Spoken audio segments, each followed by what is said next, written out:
Second Treatise of Government by John Locke. Chapter X. Of the Forms of a Commonwealth. Sect. 132.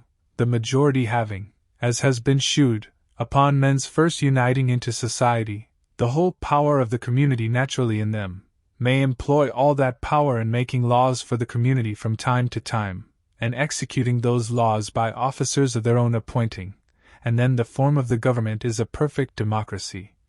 Or else may put the power of making laws into the hands of a few select men, and their heirs or successors, and then it is an oligarchy, or else into the hands of one man, and then it is a monarchy, if to him and his heirs, it is an hereditary monarchy, if to him only for life, but upon his death the power only of nominating a successor to return to them, an elective monarchy.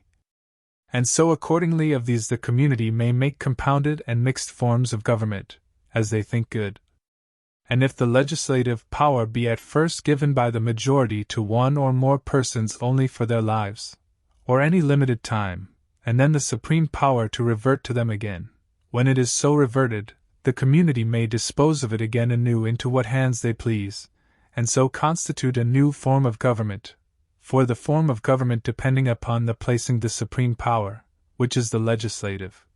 It being impossible to conceive that an inferior power should prescribe to a superior, or any but the supreme make laws, according as the power of making laws is placed, such is the form of the Commonwealth.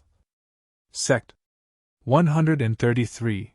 By Commonwealth, I must be understood all along to mean, not a democracy, or any form of government, but any independent community, which the Latines signified by the word civitas, to which the word which best answers in our language is commonwealth, and most properly expresses such a society of men, which community or city in English does not.